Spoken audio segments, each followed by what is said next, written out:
Pembangunan kependudukan merupakan bagian penting dalam pembangunan nasional karena berkaitan dengan kualitas sumber daya manusia dan kesejahteraan masyarakat. Berdasarkan Undang-Undang Nomor 52 Tahun 2009 dan Grand Design Pembangunan Kependudukan atau GDPK, pembangunan kependudukan mencakup pengendalian kuantitas penduduk, peningkatan kualitas penduduk, pembangunan keluarga, persebaran penduduk, serta administrasi kependudukan. Data kependudukan yang akurat sangat dibutuhkan untuk mendukung perencanaan, pelaksanaan, dan evaluasi pembangunan. Oleh karena itu, penyusunan laporan kependudukan provinsi atau LKP dilakukan untuk menyediakan informasi kependudukan yang valid dan mutakhir sebagai dasar penyusunan kebijakan dan program pembangunan di Provinsi Nusa Tenggara Timur.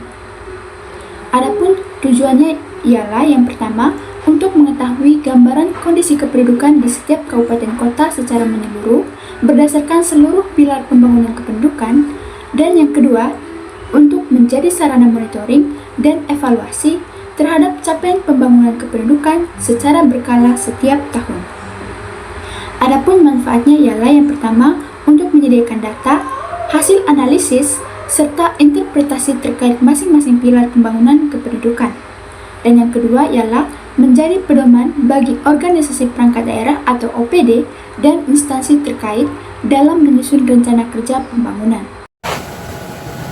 Baik, terima kasih. Selanjutnya saya, Maria Epifania Sandri Asa, dengan NIM 2407010072 akan menjelaskan materi yang berikutnya yang berkaitan dengan isu strategis dan arah pembangunan kependudukan, di mana pada materi ini dibagi menjadi beberapa bagian.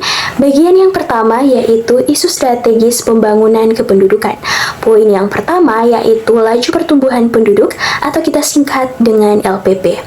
Laju pertumbuhan penduduk yang terjadi di Provinsi Nusa Tenggara Timur pada tahun 2022 tercatat sebesar 1,50%, di mana daerah yang menduduki posisi tertinggi dengan laju pertumbuhan penduduk tertinggi atau terbesar di Provinsi Nusa Tenggara Timur adalah Kota Kupang dengan angka sebesar 2,92%.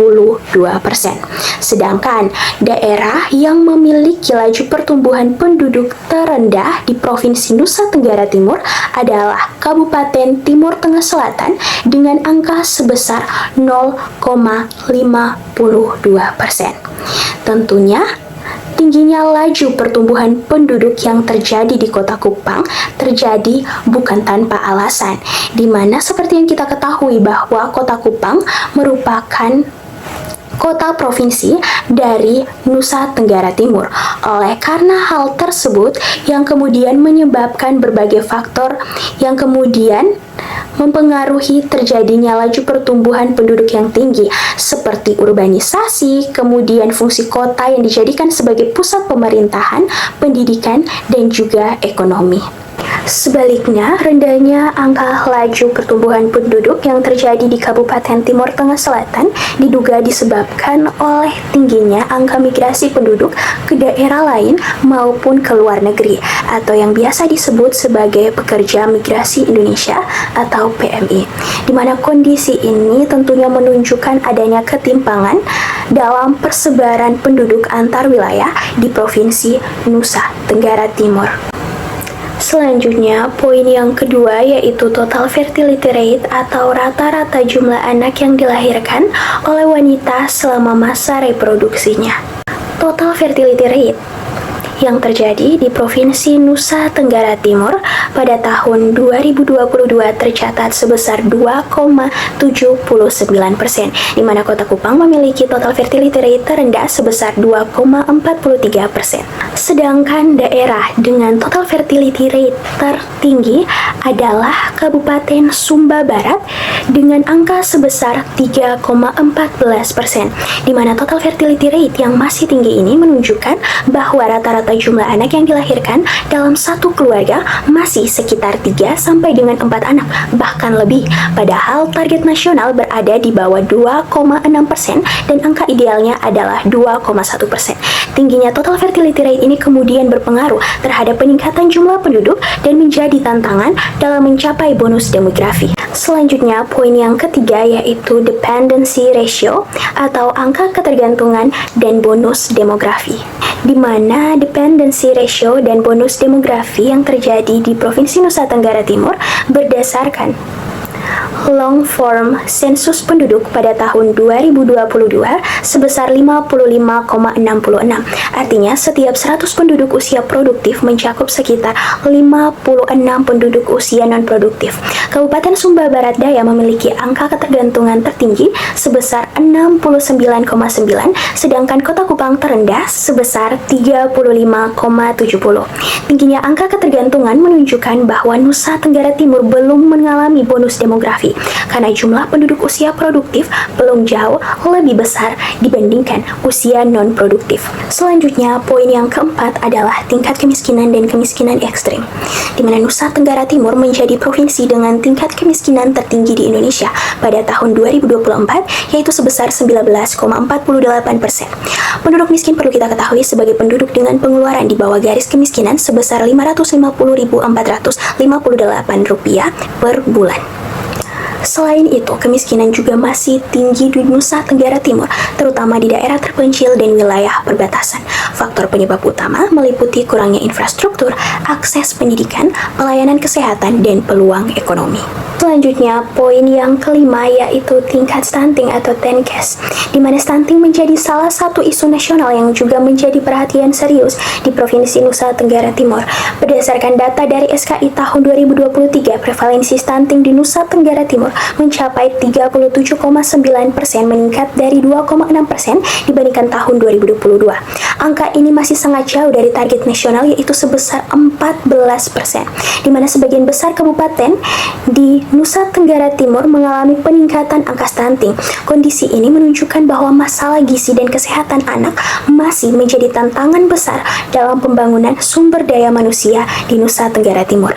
Pada poin yang keenam yaitu pekerja migran Indonesia atau PMI, di mana banyak penduduk usia produktif di Nusa Tenggara Timur memilih bekerja di luar negeri sebagai PMI karena penghasilannya lebih tinggi.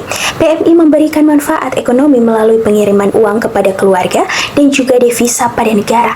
Namun di sisi lain, PMI juga menghadapi banyak risiko seperti perdagangan orang, kekerasan terungkap, dan juga kematian, di mana data dari BP3MI menunjukkan jumlah PMI asal Nusa Tenggara Timur yang meninggal dunia cukup tinggi setiap tahun. Selanjutnya, poin yang ketujuh adalah angka kematian ibu atau AKI dan angka kematian bayi atau AKB, di mana AKI dan AKB masih menjadi masalah serius di Nusa Tenggara Timur. Pada tahun 2023, angka kematian ibu masih cukup tinggi dan beberapa kabupaten mengalami peningkatan kasus. Angka kematian bayi juga masih sangat tinggi, terutama di Kabupaten Timur Tengah Selatan dan Kabupaten Kupang.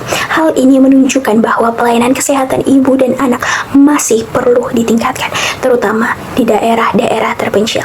Selanjutnya, poin yang ke-8 yaitu kebutuhan menjadi X sektor belum terlayani atau unmet need, di mana unmet need adalah kebutuhan menjadi X sektor KB yang belum terpenuhi, di mana di Nusa Tenggara Timur angka unmet need tahun 2023 mencapai 43,9%, di mana sebagian besar pasangan usia subur ingin menjarangkan kelahiran atau tidak ingin memiliki anak lagi, tetapi belum mendapatkan pelayanan kontrasepsi yang memadai. Hal ini menunjukkan masih terbatasnya akses pelayanan KB di beberapa wilayah. Selanjutnya, pada poin yang ke-9 yaitu penuaan usia penduduk atau aging population, di mana NTT mulai memasuki masa transisi menuju penuaan penduduk, di mana jumlah penduduk usia lanjut seperti usia 60 tahun ke atas terus meningkat dari angka 7,5% pada tahun 2010 menjadi 9,4% pada tahun 2020. Meningkatnya jumlah lansia akan berdampak pada kebutuhan pelayanan kesehatan, jaminan sosial, dan juga kesejahteraan lansia di masa depan. Poin yang ke-10 adalah Indeks Pembangunan Manusia atau IPM atau Human Development Index atau HDI. IPM di NTT masih tergolong rendah dibandingkan dengan daerah lain, di mana tahun 2023 IPM laki-laki sebesar 70,44, sedangkan perempuan sebesar 65,78. Kota Kupang memiliki tingkat IPM tertinggi, sedangkan Kabupaten Saburai Jua termasuk yang terendah, di mana rendahnya IPM ini dipengaruhi oleh kualitas pendidikan, kesehatan, dan juga ekonomi masyarakat. Selanjutnya, poin yang ke-11 adalah Satu Data Kependudukan atau program Satu Data Indonesia bertujuan untuk menyatukan seluruh data kependudukan agar semua instansi menggunakan data yang sama dalam perencanaan pembangunan. Bagian yang kedua, arah dan kebijakan pembangunan kependudukan. Perkembangan kependudukan diarahkan untuk mendukung visi Indonesia Emas pada tahun 2045 dan visi Provinsi NTT yaitu NTT Bangkit mewujudkan masyarakat sejahtera dalam bingkai NKRI. Arah kebijakan pembangunan kependudukan di NTT meliputi yang pertama, menjaga keseimbangan jumlah penduduk melalui pengendalian angka kelahiran dan pertumbuhan penduduk. Yang kedua, membangun program pembangunan keluarga dan keluarga berencana secara terpadu. Kemudian yang ketiga, meningkatkan kualitas pendidikan dan pelayanan kesehatan masyarakat. Yang keempat, mengurangi kemiskinan melalui program berbasis keluarga.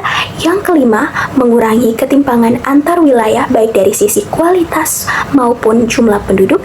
Yang keenam, meningkatkan kualitas hidup perempuan dan anak melalui pemberdayaan ekonomi serta perlindungan hak perempuan dan anak.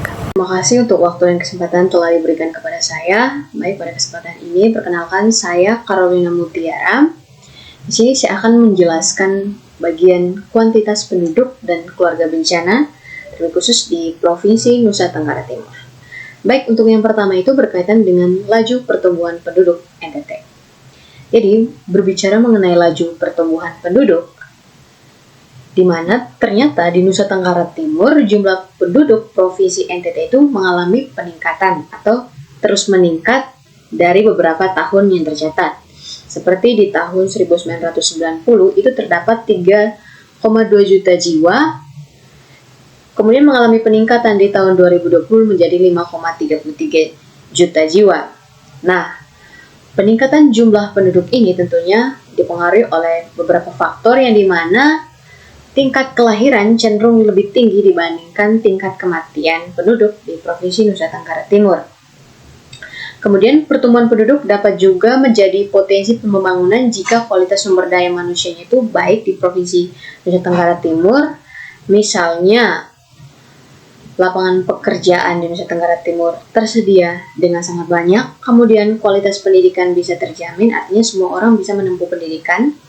Kemudian yang ketiga itu layanan kesehatan yang optimal supaya masyarakat ketika sedang sakit dia bisa pergi ke fasilitas kesehatan untuk memperoleh layanan kesehatan. Kemudian laju pertumbuhan penduduk tertinggi terdapat di Kabupaten Rotendao, Saburai Jua, Kota Kupang, dan Manggarai Timur. Kemudian terlihat pada gambar 3.5 di samping di mana terdapat gambar struktur penduduk NTT masih didominasi oleh usia muda sehingga berbentuk piramida penduduk ekspansif, atau penduduk usia muda itu cenderung berada pada jumlah yang banyak, kemudian pada usia lanjutnya itu cenderung mengecil sehingga dia punya gambar itu semakin ke atas semakin mengecil. Oke.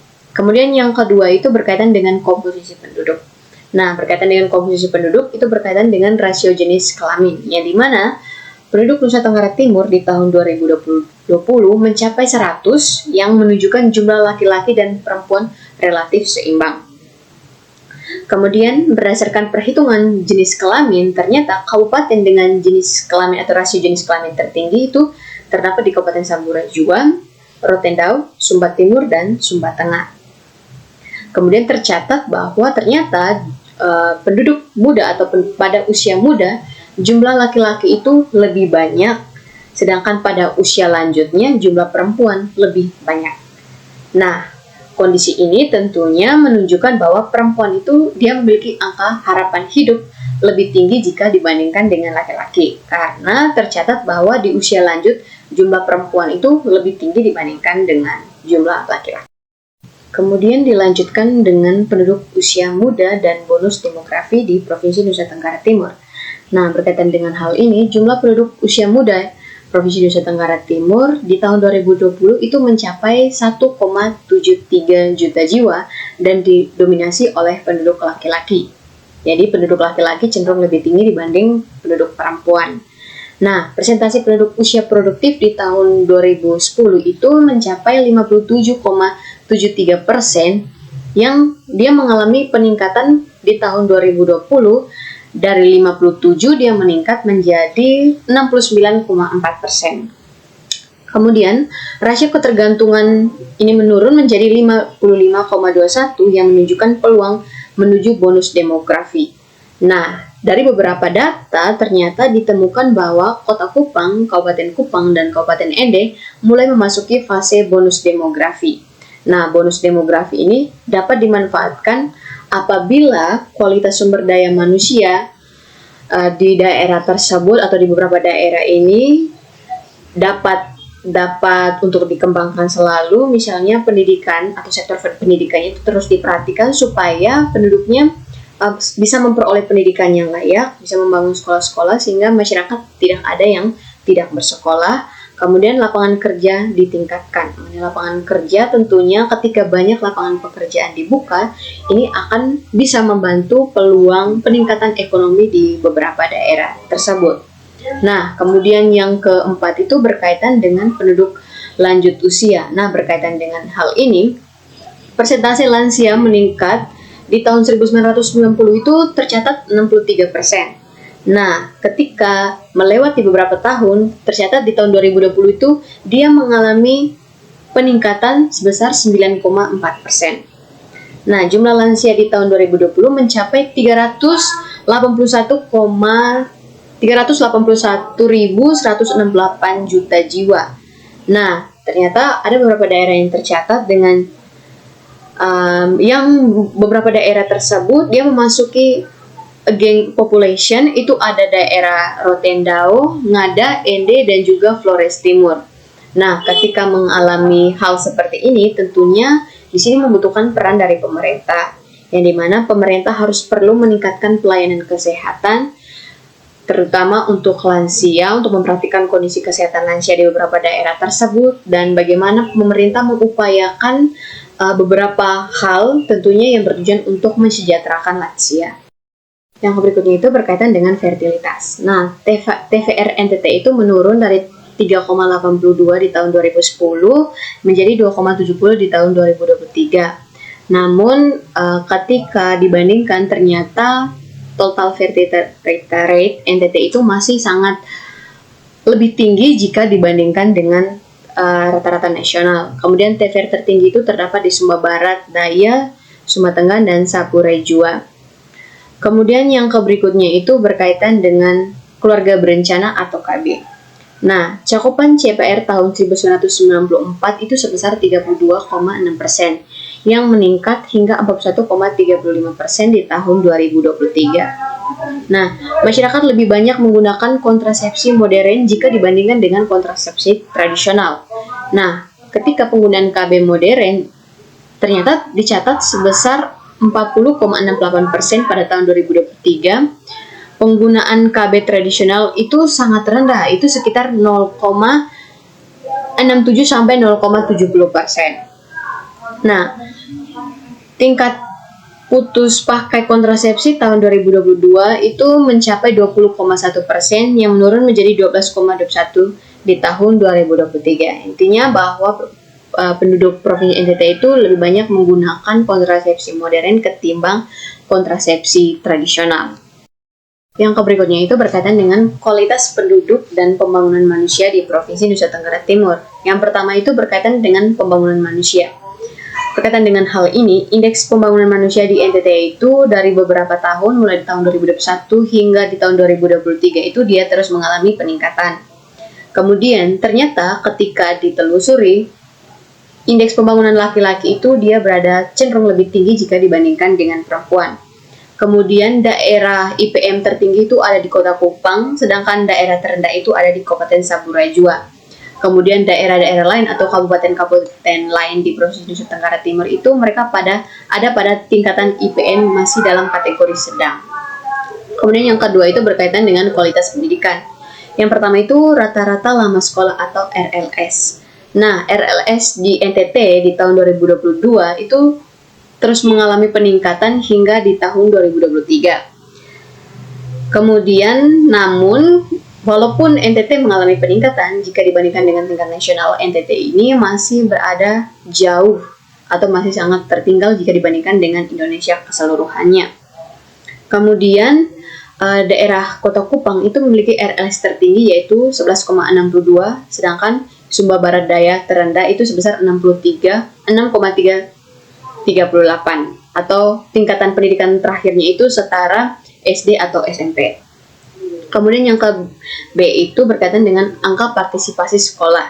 Nah, pada usia SD dan SMP, ternyata setelah ditelusuri berdasarkan data juga, ternyata Provinsi NTT itu dia tergolong dengan penduduk cukup tinggi, yang angka partisipasi sekolah hanya berada pada tingkatan SD sampai SMP. Pada usia 7-12 tahun, tertinggi itu berada di Kabupaten Flores Timur dan terendah itu berada di Kabupaten Kupang. Kemudian pada usia 13-15 tahun, tertinggi di Saburai Jua dan terendah itu di Flores Timur.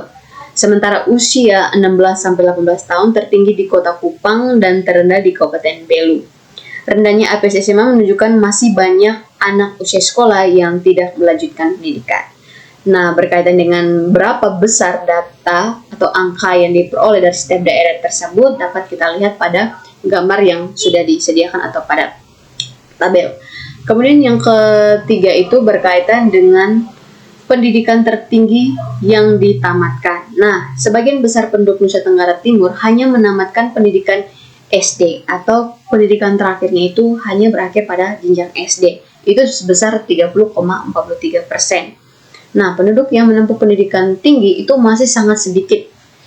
Pada diploma 1 atau 2 itu sebesar 0,23% dan magister atau doktor itu sebesar 0,24%. Kemudian di tahun 2023, tingkat penyelesaian SD atau sederajat itu sebesar 93,41%, kemudian SMP sebesar 82,48% dan SMA itu sebesar 43,46%. Kemudian kenapa hal ini bisa terjadi? Itu dipengaruhi oleh faktor ekonomi dan akses pendidikan yang menjadi hambatan beberapa penduduk itu cenderung lebih susah untuk mengakses pendidikan, tentunya karena keterbatasan ekonomi, misalnya tidak bisa membayar uang sekolah atau tidak bisa membeli seragam atau buku dan lain sebagainya untuk keperluan pendidikan. Selanjutnya saya akan menjelaskan tingkat kesehatan di Provinsi Nusa Tenggara Timur. Yang pertama dimulai dengan umur harapan hidup atau UHH. Ternyata dari tahun 2020 hingga di tahun 2023 itu tingkat harapan hidup atau umur harapan hidup di Provinsi Nusa Tenggara Timur mengalami peningkatan sebesar 71,57. Dengan kota tertinggi itu Kota Kupang dan terendah itu ada di Saburai Jua itu sebesar 66,4. Kemudian yang kedua itu berkaitan dengan angka kematian ibu. Tentunya ketika melihat data ternyata angka kematian ibu dia mengalami penurunan dari tahun 2022 hingga di tahun 2023. Tahun 2022 tercatat 170 kasus dan di tahun 2023 itu menurun sebanyak 135 kasus. Kemudian Kabupaten Kupang dan Kabupaten Manggarai merupakan angka kematian ibu tertinggi sebanyak ada 13 kasus dan 12 kasus. Kemudian yang ketiga itu angka kematian bayi. Nah, berkaitan dengan angka kematian bayi, hal ini juga sama yaitu mengalami penurunan di mana di tahun 2022 itu terdapat 1.139 jiwa atau kasus, kemudian di tahun 2023 itu dia menurun menjadi 1046 jiwa atau 1046 kasus. Kemudian yang kedua itu berkaitan dengan angka kematian balita. Nah, angka kematian balita itu sebesar 1244 jiwa di tahun 2022, kemudian mengalami penurunan menjadi di tahun 2023. Nah, angka kematian balita tertinggi itu ada di Kabupaten Kupang sebanyak 127 jiwa dan Kabupaten Sumba Timur sebanyak 112 jiwa. Tentunya dari ketika kita melihat data, hal ini semuanya mengalami penurunan karena disebabkan oleh salah satu faktor penyebab utama, atau hal ini semua terjadi itu disebabkan oleh gizi buruk, kemudian sanitasi yang belum memadai di Provinsi Nusa Tenggara Timur atau di beberapa daerah yang masih belum cukup menjadi perhatian pemerintah, dan yang terakhir itu kesehatan, yang dimana masih banyak penduduk mereka cenderung mengabaikan kesehatan khusus untuk ibu dan juga balita. Keempat, berkaitan dengan kualitas tenaga kerja penduduk Provinsi Nusa Tenggara Timur. Yang pertama itu tingkat pengangguran terbuka atau TPT di Provinsi Nusa Tenggara Timur, yang dimana TPT menurun dari 4,28% di tahun 2020 menjadi 3,14% di tahun 2023. Nah, tingkat pengangguran terbuka tertinggi itu berada di Kota Kupang, itu sebesar 5,69%. Kemudian kabupaten terendah itu ada di Manggarai Timur, itu sebesar 1,63%. Nah, melihat hal ini, tentunya membutuhkan peran dari pemerintah untuk memperluas lapangan pekerjaan dan juga melatih keterampilan dari penduduk supaya bisa meningkatkan kualitas atau kemampuan penduduk. Kemudian yang kedua itu berkaitan dengan tingkat partisipasi angka kerja atau TPAK. Nah, berkaitan dengan hal ini, Nusa Tenggara Timur di tahun 2023 TPAK itu mencapai 75,72%. Kemudian daerah tertinggi itu berada di Kabupaten Timur Tengah Selatan dan terendah itu ada di Kupang. Kemudian pada tahun 2023 ternyata tingkat partisipasi angkatan kerja pada laki-laki lebih tinggi jika dibandingkan dengan perempuan yang hanya sebesar 68,52%. Kemudian yang ke-C itu berkaitan dengan setengah pengangguran, yaitu tingkat setengah pengangguran di tahun 2024 itu sebesar 11,78%. Kemudian terdapat data bahwa di bulan Februari 2024 tingkat setengah pengangguran laki-laki itu sebesar 12,80%, lebih tinggi dibandingkan dengan perempuan itu sebesar 10,60%. Berkaitan dengan hal ini dapat disimpulkan bahwa banyak pekerja belum memperoleh pekerjaan penuh. Kemudian yang ke-D itu berkaitan dengan pekerjaan sektor informal. Nah, ternyata persentase pekerja informal menurun menjadi 74,17% di tahun 2022. Nah, penurunan ini tentunya menunjukkan mulai meningkatnya pekerjaan pada sektor-sektor formal. Kemudian yang kelima itu berkaitan dengan kesetaraan gender. Yang pertama, indeks pembangunan gender. IPK NTT tahun 2023 sebesar 93,38 dan termasuk kategori tinggi. Daerah tertingginya itu ada di Sumba Tengah, dan daerah dengan indeks pembangunan gender terendah itu ada di Rotendao. Kemudian indeks pemberdayaan gender. Indeks pemberdayaan gender menurun menjadi 75,10 di tahun 2023. Nah, penurunan ini menunjukkan partisipasi perempuan di bidang ekonomi dan politik masih rendah, sehingga kedepannya membutuhkan mungkin bisa perempuan untuk lebih aktif di bidang ekonomi dan juga untuk bisa lebih aktif pada bidang politik. Kemudian yang ke-C itu berkaitan dengan keterlibatan perempuan di parlemen. Persentase perempuan di Parlemen Nusa Tenggara Timur di tahun 2020 hingga 2023 itu sekitar 20%, sangat kecil.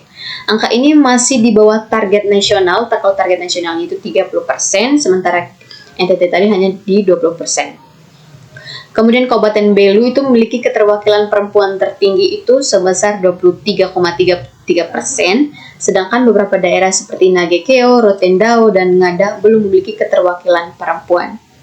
Tapi kalau misalkan kita bandingkan Kabupaten Belu dengan nasional, dia sudah hampir mencapai 30%. Nah, berkaitan dengan hal ini atau rendahnya partisipasi perempuan dipengaruhi oleh budaya patriarki yang masih berkembang di Provinsi Nusa Tenggara Timur. Kemudian rendahnya dukungan terhadap perempuan di bidang politik, di mana masih banyak anggapan bahwa perempuan itu mereka tidak bisa bekerja pada bidang politik. Tapi pada dasarnya perempuan juga masih punya pengetahuan dan juga masih bisa bekerja di bidang politik. Keenam, berkaitan dengan kemiskinan dan ketimpangan di Provinsi Nusa Tenggara Timur. Yang pertama itu berkaitan dengan persentase penduduk miskin. Itu pertama, angka kemiskinan Nusa Tenggara Timur itu menurun dari 21% di tahun 2020, kemudian di tahun 2023 itu dia menjadi 19,96%. Namun, walaupun hal ini menurut data dia mengalami penurunan, angka ini masih lebih tinggi jika dibandingkan dengan rata-rata nasional.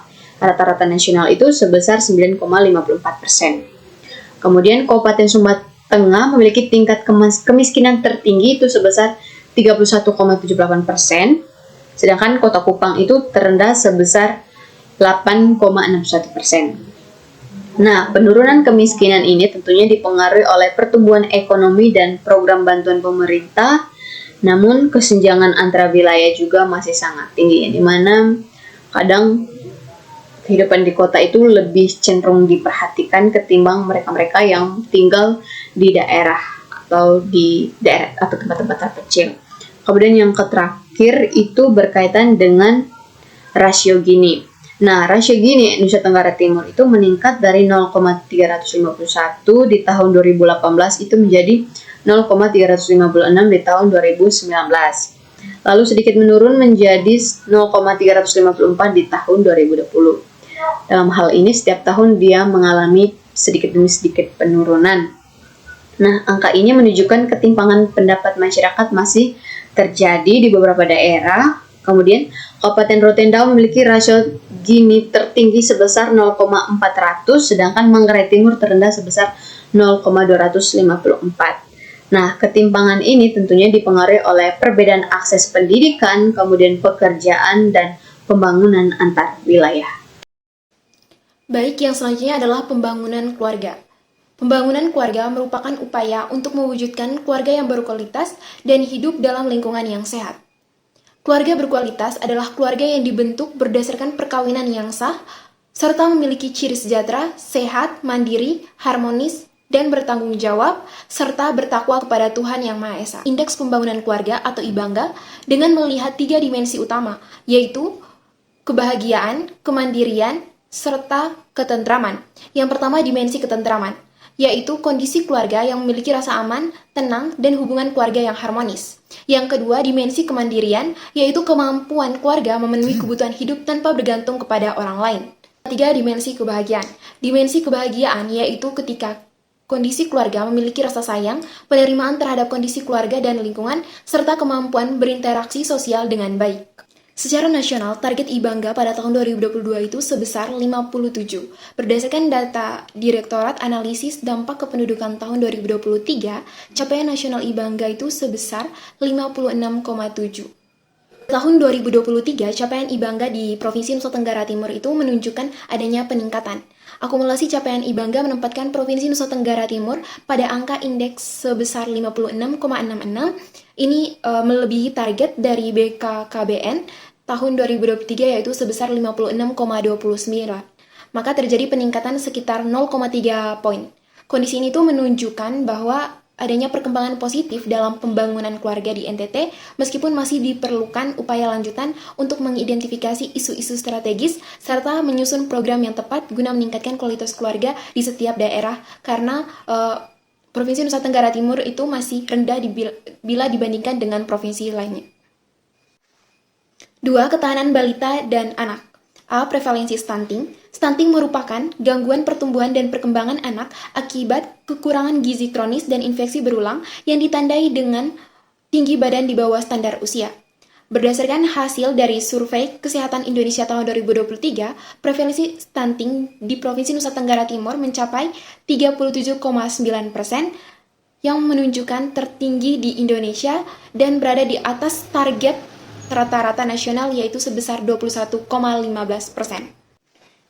Pada tahun 2022, prevalensi stunting di Nusa Tenggara Timur sempat menurun yaitu 2,5 poin, namun meningkat kembali pada tahun 2023 yaitu sebesar 2,6 poin. Hanya 5 kabupaten yang mengalami penurunan stunting yaitu Manggarai Barat, Nagakeo, Ngada, Ende, dan Sumba Timur, sedangkan beberapa wilayahnya masih mengalami peningkatan. Kondisi ini tuh perlu menjadi perhatian pemerintah daerah karena stunting berkaitan erat dengan kualitas sumber daya manusia menuju era Indonesia Emas tahun 2045. Oleh karena itu, diperlukan penguatan komitmen politik dan operasional, reformasi kebijakan penanganan stunting, serta kerjasama lintas sektor melalui pendekatan konvergensi untuk mempercepat penurunan prevalensi stunting. 3. Ketahanan remaja. A. Umur kawin pertama. Median usia kawin pertama merupakan indikator penting dalam pembangunan keluarga karena berkaitan dengan kesehatan reproduksi, perencanaan keluarga, dan pola fertilitas perempuan. Semakin rendah usia kawin pertama, semakin panjang masa reproduksi seorang perempuan sehingga berpotensi meningkatkan jumlah kelahiran. Di Provinsi Nusa Tenggara Timur, median usia kawin perempuan cenderung mengalami peningkatan berdasarkan data SDKI. Meskipun sempat menurun pada tahun 2012, kondisi ini menunjukkan perkembangan yang cukup baik, namun masih ditemukan perempuan usia 10-19 tahun yang telah memiliki 2 anak. Selain itu, data sensus penduduk tahun 2020 juga menunjukkan bahwa perempuan usia 20 hingga 34 tahun di Nusa Tenggara Timur memiliki jumlah anak antara 3-7 orang. Kabupaten Kupang memiliki median usia kawin pertama tertinggi yaitu 26,3 tahun. Dan Manggarai Barat memiliki median usia kawin pertama terendah yaitu 21,3 tahun. Semakin rendah usia kawin pertama, semakin tinggi potensi fertilitas. B. Perkawinan usia anak. Perkawinan usia anak merupakan masalah yang bertentangan dengan hak dasar anak karena dapat menghambat akses pendidikan, perkembangan psikososial, serta meningkatkan risiko kesehatan ibu dan bayi akibat kehamilan usia dini. Di Provinsi Nusa Tenggara Timur sendiri masih ditemukan usia kawin di bawah rata-rata atau di bawah usia yang dianjurkan. Sehingga diperlukan tindakan dari pemerintah untuk memperkuat edukasi dan pencegahan perkawinan usia dini. 4. Ketahanan lansia. Pembangunan kesehatan di Provinsi Nusa Tenggara Timur menunjukkan kemajuan melalui penurunan angka kematian ibu dan bayi serta naiknya usia harapan hidup yang dengan persentase lansia meningkat dari 7,5% pada tahun 2010 menjadi 9,4% pada tahun 2020. Hal ini menandakan bahwa NTT memasuki era aging population. Hal ini didukung oleh program pemerintah yaitu program Bina Keluarga Lansia, Sekolah Lansia, dan Lansia Tangguh. Program ini bertujuan untuk meningkatkan kualitas hidup lansia agar tetap sehat, aktif, dan mandiri. 5. Lingkungan fisik keluarga. A. Rumah layak huni. Jadi berdasarkan hasil sensus penduduk tahun 2020, sebagian besar rumah tangga di Nusa Tenggara Timur telah menempati rumah dengan ketahanan bangunan yang cukup baik. Presentasi rumah tangga dengan atap yang memenuhi syarat mencapai 94,94%, dinding 67,48%, dan lantai 80,61%. Flores Timur memiliki presentasi rumah layak huni tertinggi yaitu sebesar 62,66%, dan Sumba Tengah memiliki presentasi rumah layak huni terendah yaitu sebesar 21,95%. Tingginya kemiskinan ini masih menjadi kendala dalam pemenuhan rumah layak huni. B. Akses terhadap air minum layak. Air minum layak merupakan kebutuhan dasar masyarakat yang memenuhi syarat kesehatan dan dapat berasal dari ledeng, sumur bor atau pompa, sumur terlindung, mata air terlindung, maupun air hujan. Di NTT sendiri, akses air minum layak itu mencapai 86,76%, namun sebagian besar kabupaten atau kota memiliki akses di atas 70%, sehingga membutuhkan pemerintah untuk masih perlu meningkatkan pemerataan sarana air bersih. Selanjutnya, akses terhadap sanitasi layak. Menurut data Susenas pada tahun 2021, penggunaan sanitasi layak di Provinsi Nusa Tenggara Timur telah mencapai 92,7%. Namun, masih banyak masyarakat yang membuang sampah pada tempat terbuka seperti sawah, sungai, laut, dan tempat lainnya, sehingga diperlukan edukasi PHBS dan pembangunan sanitasi masih perlu untuk ditingkatkan. Yang berikutnya adalah jaminan kesehatan. Jaminan kesehatan merupakan perlindungan kesehatan yang diberikan kepada masyarakat melalui pembayaran iuran oleh peserta atau pemerintah sesuai peraturan Presiden nomor 59 tahun 2024 terkait dengan jaminan kesehatan. Di Nusa Tenggara Timur sendiri, kepemilikan jaminan kesehatan meningkat dari 67,88% tahun 2021 menjadi 71,41% tahun 2022. Dan wilayah Sumba Tengah memiliki kepemilikan jaminan kesehatan tertinggi sebesar 96,35%, Ngada memiliki kepemilikan jaminan kesehatan terendah yaitu sebesar 47,17%. Perbedaan ini menunjukkan masih adanya ketimpangan akses layanan kesehatan. 7. Kekerasan terhadap perempuan dan anak. Berdasarkan hasil survei pengalaman hidup perempuan nasional, kasus kekerasan terhadap perempuan dan anak di Provinsi Nusa Tenggara Timur masih cukup tinggi. Kondisi ini itu menunjukkan masih adanya ketimpangan dan kekerasan terhadap perempuan dan anak di masyarakat. Kekerasan terhadap anak dengan usia 13 hingga 17 tahun di Provinsi Nusa Tenggara Timur itu cenderung meningkat dengan prevalensi pada tahun 2022 yaitu sebesar 1.254 kasus dan pada tahun 2023 mencapai 1.231 kasus. Kondisi ini menunjukkan bahwa belum optimalnya pemenuhan hak dasar bagi perempuan dan anak sehingga diperlukan pemerintah maupun masyarakat untuk meningkatkan kampanye perlindungan terhadap perempuan dan anak. Berikutnya ialah persebaran dan mobilitas penduduk. Yang pertama, persebaran dan kepadatan penduduk. Persebaran penduduk di Provinsi Nusa Tenggara Timur dapat dianalisis melalui tingkat kepadatan penduduk pada setiap kabupaten atau kota. Kepadatan penduduk menunjukkan jumlah penduduk yang tinggal per kilometer persegi wilayah. Secara umum, Provinsi NTT masih tergolong memiliki kepadatan penduduk relatif rendah dikarenakan merupakan wilayah kepulauan dengan banyak pulau yang belum berpenghuni. Dalam 3 tahun terakhir, kepadatan penduduk mengalami peningkatan, yaitu dari 114 jiwa per kilometer persegi pada tahun 2022 menjadi 122 jiwa per kilometer persegi pada tahun 2024. Berdasarkan data BPS tahun 2024, diketahui bahwa konsentrasi penduduk tertinggi di Provinsi NTT berada di Kota Kupang yang merupakan ibu kota provinsi, yaitu mencapai 2.980 jiwa per kilometer persegi tahun 2024, dikarenakan menjadi pusat pemerintahan, pendidikan, ekonomi, dan pelayanan kesehatan. Sementara itu, kepadatan penduduk terendah ditemukan di beberapa wilayah seperti Kabupaten Sumba Timur, Kabupaten Manggarai Barat, dan juga Kabupaten Kupang. Berdasarkan wilayah kepulauan, Pulau Timur dan sekitarnya menjadi kawasan dengan jumlah penduduk terbesar, yaitu sekitar 44,52% dari total penduduk NTT. Hal ini dipengaruhi oleh pemekaran wilayah seperti Kabupaten Rotendao, Saburai Jua, dan Malaka, serta didukung oleh infrastruktur transportasi yang relatif lebih baik dan berdekatan dengan Timor Leste. Selanjutnya, Pulau Flores menempati posisi kedua dengan jumlah penduduk sekitar 40,85%, sedangkan Pulau Sumba memiliki jumlah penduduk paling kecil yaitu sekitar 14,63%. Yang kedua ialah migrasi permanen. Migrasi permanen adalah perpindahan penduduk dengan tujuan menetap lebih dari 1 tahun yang meliputi migrasi seumur hidup, migrasi risen, dan migrasi internasional.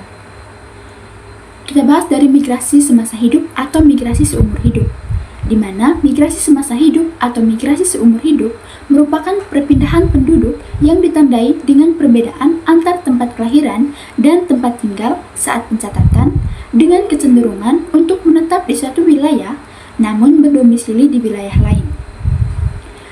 Migrasi neto positif menunjukkan tingginya arus masuk penduduk, sedangkan migrasi neto negatif menunjukkan tingginya arus keluar wilayah dari penduduk. Kota Kupang memiliki migrasi neto positif tertinggi dikarenakan memiliki daya tarik tinggi sebagai pusat pemerintahan, pendidikan, ekonomi, dan pelayanan sosial, sehingga menjadi tujuan utama migrasi. Adapun Kabupaten Belu yang juga memiliki migrasi masuk yang tinggi dikarenakan faktor geografis sebagai wilayah perbatasan serta adanya berbagai program pembangunan dan fasilitas pendidikan. Secara umum, tingginya migrasi keluar dari Provinsi NTT dipengaruhi oleh kondisi geografis yang kering, rendahnya produktivitas pertanian, serta terbatasnya lapangan kerja. Kondisi ini mendorong penduduk usia produktif untuk mencari peluang ekonomi yang lebih baik di daerah lain maupun di luar negeri sebagai pekerja migran.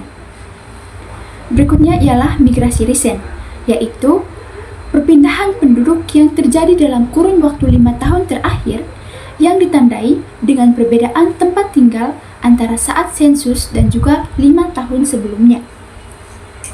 Angka migrasi risen menunjukkan perbandingan jumlah migran risen terhadap jumlah penduduk yang telah menetap minimal 5 tahun.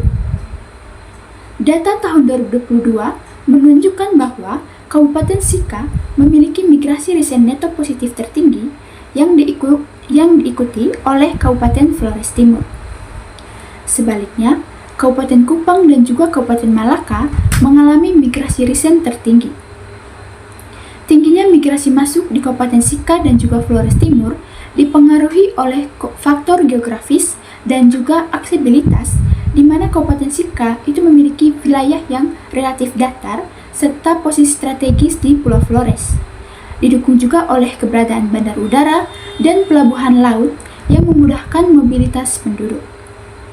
Sementara itu, Kabupaten Flores Timur memiliki daya tarik dikarenakan letaknya berada di bagian timur Pulau Flores serta didukung oleh akses transportasi laut yang menghubungkan berbagai wilayah termasuk Kota Kupang dan daerah lainnya di NTT. Dan yang terakhir ialah migrasi internasional atau PMI, di mana migrasi internasional merupakan perpindahan penduduk antar negara yang umumnya dilakukan untuk tujuan memperoleh pekerjaan. Pelaku migrasi ini dikenal sebagai pekerja migran Indonesia atau PMI, yaitu warga negara Indonesia yang bekerja di luar negeri dengan menerima upah. Di Provinsi NTT sendiri, PMI itu didominasi oleh penduduk usia produktif yang mencari peluang ekonomi di luar negeri. Adapun data penempatan PMI pada tahun 2023 berdasarkan jenis kelamin menunjukkan jumlah PMI sebanyak 1.305 orang, dengan laki-laki berjumlah sekitar 94 orang dan perempuan sebanyak 1.211 orang. PMI perempuan jauh lebih dominan dibandingkan laki-laki karena kaum perempuan lebih luas lapangan pekerjaannya di negara tujuan dibandingkan dengan PMI laki-laki. Adapun secara wilayah, PMI terbanyak berasal dari Pulau Timur dan juga Sumba, sedangkan dari Pulau Flores relatif lebih sedikit. Dari sisi negara tujuan, Malaysia menjadi negara tujuan PMI asal NTT sebanyak 1.179 orang pada tahun 2023, yang diikuti oleh Singapura sebanyak 62 orang. Hal ini dipengaruhi oleh kedekatan geografis serta kesamaan budaya dan juga bahasa. Ditinjau dari sektor pekerjaan, mayoritas PMI itu bekerja di sektor informal dengan tingkat pendidikan yang rendah, seperti pekerja rumah tangga, yang menunjukkan rendahnya kompetensi dan juga berdampak pada tingkat upah yang rendah. Kasus kematian PMI asal NTT terjadi hampir setiap tahun dan menunjukkan tren yang cenderung meningkat setiap tahun. Dari 119 kasus pada tahun 2019, naik menjadi 151 kasus pada tahun 2023 dan tercatat 44 kasus pada tahun 2024. Sebagian besar kasus tersebut terjadi pada PMI yang berangkat secara non-prosedural. Hal ini menunjukkan pentingnya pengawasan dan perlindungan yang ketat dari pemerintah, serta peningkatan kualitas sumber daya manusia calon PMI.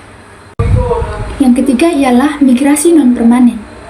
Migrasi non-permanen merupakan perpindahan penduduk yang bersifat sementara, di mana migran tidak berniat menetap dan pada waktu tertentu akan kembali ke daerah asal. Migrasi ini dibedakan menjadi dua kategori, yaitu yang pertama migrasi ulang-alik atau komuter atau pengelaju, yaitu perpindahan dengan durasi kurang dari 24 jam.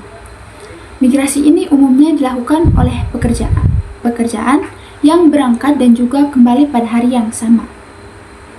Kemudian adapun migrasi sirkuler, yaitu perpindahan dari daerah asal ke daerah tujuan untuk berbagai kegiatan dan kembali ke daerah asal dalam jangka waktu kurang dari 6 bulan.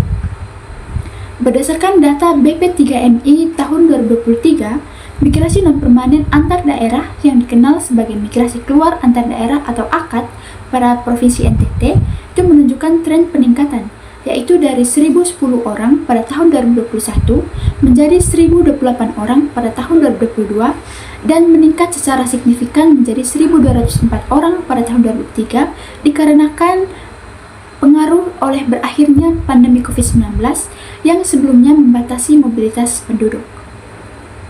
Dan yang keempat ialah urbanisasi, yang merupakan persentase penduduk yang tinggal di wilayah perkotaan dibandingkan dengan total penduduk secara keseluruhan. Berdasarkan gambar tersebut, diketahui bahwa tingkat urbanisasi di Provinsi NTT menunjukkan variasi yang cukup signifikan antar kabupaten atau kota. Pada tahun 2022, tingkat urbanisasi tertinggi terdapat di Kota Kupang yang mencapai 99,31%, diikuti oleh Kabupaten Ende sebesar 39,22%. Tingginya urbanisasi di Kota Kupang disebabkan oleh perannya sebagai ibu kota provinsi dengan fasilitas infrastruktur, ekonomi, dan pelayanan sosial yang lengkap, sehingga menjadi pusat aktivitas penduduk. Sementara itu, Kabupaten Ende juga memiliki tingkat urbanisasi yang cukup tinggi karena keberadaan Kota Ende sebagai pusat kegiatan ekonomi dan sosial serta memiliki nilai historis penting. Sebaliknya, tingkat urbanisasi terendah terdapat di Kabupaten Nagekeo sebesar 6,91% dan Kabupaten Saburai Jua sebesar 9,99%. Rendahnya tingkat urbanisasi di wilayah tersebut dipengaruhi oleh keterbatasan infrastruktur dan fasilitas perkotaan serta kondisi geografis yang kering. Selain itu, tingginya kecenderungan penduduk untuk bermigrasi keluar daerah juga menjadi faktor yang mempengaruhi rendahnya tingkat urbanisasi di wilayah tersebut. Penataan administrasi kependudukan. Administrasi kependudukan merupakan sistem yang diselenggarakan oleh pemerintah dari tingkat pusat hingga desa untuk memenuhi hak administratif penduduk tanpa diskriminasi. Data kependudukan memiliki peran penting dalam pelayanan publik, perencanaan pembangunan, pengalokasian anggaran, pembangunan demokrasi, penegakan hukum, dan penegakan kriminalitas. A. Cakupan akta kelahiran. Akta kelahiran merupakan dokumen penting sebagai identitas resmi anak dan bagian dari hak sipil warga negara. Berdasarkan data BPS, presentasi kepemilikan akta kelahiran di Provinsi Nusa Tenggara Timur terus meningkat dari tahun 2019 hingga tahun 2023. Pada 2023, kepemilikan akta kelahiran telah mencapai 73,94%. Kabupaten dengan persentase kepemilikan akta kelahiran tertinggi di Provinsi Nusa Tenggara Timur yaitu di Kabupaten Saburai Jua, yaitu sebesar 93,41%, sedangkan yang terendah adalah Sumba Barat Daya, yaitu hanya sebesar 36,34%. Perbedaan ini menunjukkan bahwa sistem administrasi kependudukan di daerah serta peran orang tua dalam mengurus dokumen kelahiran sangat mempengaruhi kepemilikan dari akta kelahiran. B. Cakupan akta perkawinan. Pencatatan perkawinan merupakan pencatatan resmi terhadap ikatan lahir dan batin antara laki-laki dan perempuan sebagai suami istri sesuai dengan agama yang dianut untuk membentuk keluarga yang sah dan bertanggung jawab terhadap bangsa dan negara. Di data tahun 2024 menunjukkan masih terdapat perbedaan yang besar antara jumlah penduduk yang telah memiliki akta perkawinan dan yang belum memiliki akta perkawinan di Provinsi Nusa Tenggara Timur. Dari total 2.130.117 status perkawinan, sebanyak 1.172.316 penduduk telah memiliki akta perkawinan, sedangkan 957.801 lainnya belum memiliki akta perkawinan. Rendahnya kepemilikan akta perkawinan itu dipengaruhi oleh perkawinan adat serta rendahnya kesadaran administrasi. Kondisi ini menunjukkan bahwa kepemilikan akta perkawinan masih perlu menjadi perhatian pemerintah daerah, terutama dalam meningkatkan pelayanan administrasi dan sosialisasi kepada masyarakat mengenai pentingnya pencatatan perkawinan secara resmi. Karena akta perkawinan ini penting untuk perlindungan hukum keluarga dan anak. Persentase kepemilikan KTP elektronik di Provinsi Nusa Tenggara Timur sendiri itu telah mencapai 87,72% dan ini tergolong tinggi. Kondisi ini menunjukkan bahwa masyarakat telah memiliki kesadaran yang cukup tinggi dalam mengurus administrasi kependudukan. Tingginya kepemilikan KTP elektronik juga menggambarkan semakin baiknya sistem pelayanan administrasi kependudukan sehingga masyarakat dapat memperoleh layanan dengan lebih mudah. Kepemilikan KTP elektronik ini sendiri sangat penting karena menjadi identitas resmi yang digunakan dalam berbagai urusan administrasi seperti pelayanan sosial dan kegiatan ekonomi masyarakat. 2. Integrasi data kependudukan. Integrasi data kependudukan merupakan proses penggabungan dan sinkronisasi data dari berbagai sistem menjadi suatu data yang terpadu yang dapat diakses secara terpusat. Berdasarkan Undang-Undang Nomor 24 Tahun 2013 tentang administrasi, data kependudukan digunakan untuk berbagai keperluan seperti pelayanan publik, perencanaan pembangunan, alokasi anggaran, pembangunan demokrasi, penegakan hukum, dan pencegahan kriminalitas. Integrasi data kependudukan dilakukan melalui sistem informasi administrasi kependudukan yang menghubungkan database kependudukan secara nasional. Database tersebut mencakup data identitas, pencatatan sipil, dan biometrik penduduk yang digunakan untuk mendukung pelayanan publik dan pengembangan sistem pemerintah berbasis elektronik. Terima kasih. Selanjutnya saya akan menjelaskan materi pembangunan berwawasan kependudukan, di mana pembangunan berwawasan kependudukan adalah suatu pembangunan yang menempatkan penduduk sebagai pusat pembangunan sekaligus memperhatikan dinamika kependudukan dalam setiap kebijakan pembangunan daerah. Penduduk dipandang bukan hanya sebagai objek pembangunan, tetapi juga sebagai subjek utama yang berperan dalam proses pembangunan. Oleh karena itu, seluruh program pembangunan harus mempertimbangkan jumlah penduduk, kualitas penduduk, persebaran penduduk, mobilitas penduduk, dan kondisi sosial ekonomi masyarakat. Undang-Undang Republik Indonesia Nomor 52 Tahun 2009 tentang Perkembangan Kependudukan dan Pembangunan Keluarga yang menegaskan bahwa kebijakan pendudukan harus menjadi bagian integral dari pembangunan nasional maupun daerah. Integrasi tersebut dilakukan mulai dari tahap perencanaan, pelaksanaan, hingga evaluasi pembangunan, di mana tujuan akhirnya adalah untuk menciptakan masyarakat yang memiliki kualitas hidup yang layak, sehat, terdidik, produktif, dan juga berkelanjutan. Konsep pembangunan berwawasan kependudukan juga sejalan dengan agenda Sustainable Development Goals atau SDGs atau tujuan pembangunan berkelanjutan yang menekankan bahwa pentingnya pembangunan manusia secara menyeluruh. Oleh sebab itu, pemerintah membutuhkan suatu alat ukur untuk menilai sejauh mana pembangunan yang dilaksanakan sudah memperhatikan aspek kependudukan ataukah belum. Untuk menjawab kebutuhan tersebut, BKKBN mengembangkan Indeks Pembangunan Berwawasan Kependudukan atau disingkat IPBK, di mana pada bagian pertama yaitu Indeks Pembangunan Berwawasan Kependudukan atau IPBK ini, IPBK sendiri merupakan suatu alat ukur yang digunakan untuk melakukan monitoring dan juga evaluasi terhadap pembangunan berwawasan kependudukan. IPBK mulai dikembangkan oleh BKKBN sejak tahun 2011 dan digunakan untuk mengetahui apakah pembangunan yang dilakukan oleh pemerintah sudah menempatkan penduduk sebagai pusat pembangunan ataukah belum. IPBK adalah indeks komposit yang dibentuk dari beberapa indikator pembangunan, di mana indikator pembangunan kependudukan, di mana awalnya IPBK memiliki 33 indikator, namun pada tahun 2022 dilakukan pengembangan konsep dan metode baru agar lebih sesuai dengan kondisi pembangunan global dan tujuan dari SDGs. Setelah dilakukan revisi, jumlah indikator dikurangi menjadi 20 indikator dengan tetap mempertahankan 5 dimensi utama pembangunan berwawasan kependudukan, di mana pengembangan dari IPBK dilakukan agar yang pertama, pengukuran pembangunan menjadi lebih relevan dan juga akurat. Yang kedua, pemerintah daerah memiliki indikator yang lebih rinci untuk meningkatkan kualitas pembangunan manusia.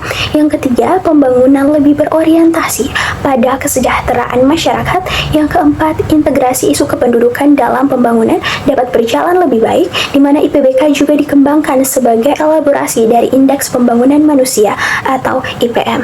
Dengan demikian, IPBK tentunya tidak hanya mengukur kualitas pembangunan manusia, tetapi juga mengukur sejauh mana pembangunan memperhatikan aspek kependudukan. Kemudian pada bagian yang kedua yaitu dimensi pembentukan atau dimensi pembentuk IPBK. IPBK terdiri dari 5 dimensi utama, yaitu dimensi partisipasi, dimensi keberlanjutan, dimensi inklusivitas, dimensi holistik integratif, kemudian dimensi kesetaraan. Kelima dimensi ini digunakan untuk menilai kualitas pembangunan kependudukan di suatu wilayah, di mana pada dimensi yang pertama yaitu dimensi partisipasi, di mana menempatkan penduduk sebagai subjek dan objek pembangunan. Dalam dimensi ini, masyarakat diharapkan terlibat aktif dalam berbagai kegiatan pembangunan dan memperoleh akses terhadap pelayanan dasar.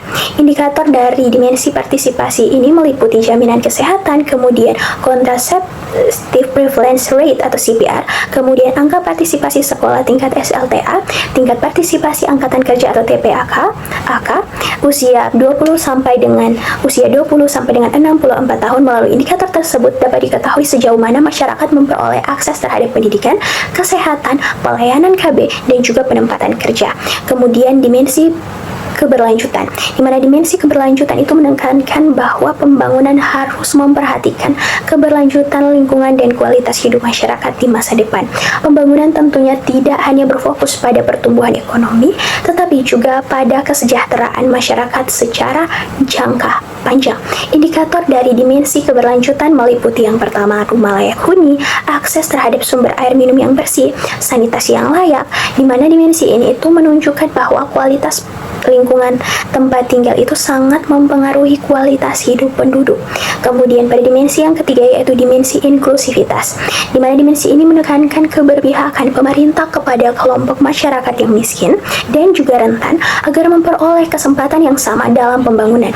Indikator dari dimensi inklusivitas ini meliputi tingkat kemiskinan, kemudian unmet need (KB), kemudian yang ketiga pendidikan, angka rumah tangga miskin, kemudian penyandang disabilitas yang bekerja, lansia yang mandiri.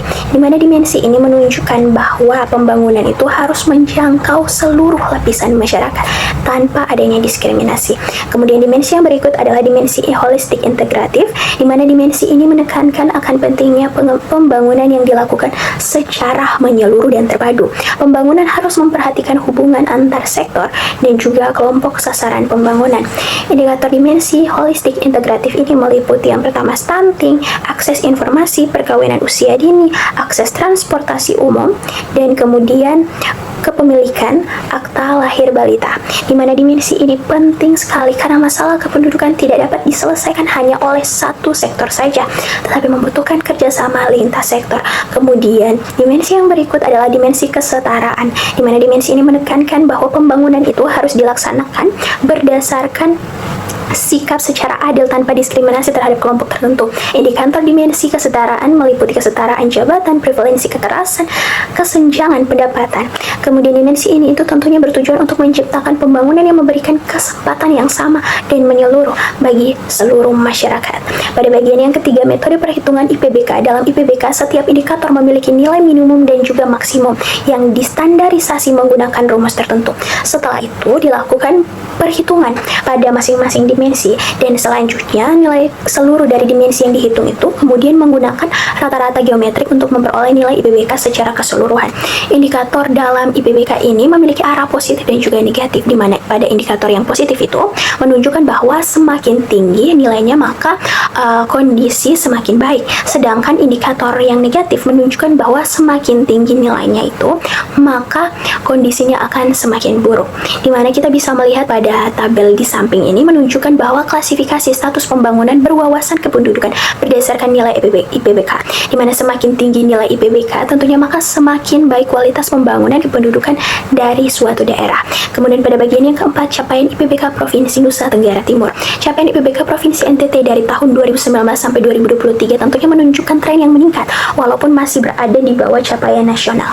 Peningkatan terbesar terjadi pada tahun 2023 dengan kenaikan sebesar 2,3 poin dibandingkan tahun-tahun sebelumnya. Walaupun demikian, Provinsi NTT masih berada pada kategori menengah ke bawah. Hal ini itu dikatakan karena bahwa pembangunan di NTT itu masih menghadapi berbagai tantangan, terutama dalam aspek kualitas penduduk, pemerataan pembangunan, kemiskinan, pendidikan, kesehatan, dan juga pelayanan dasar pada masyarakat.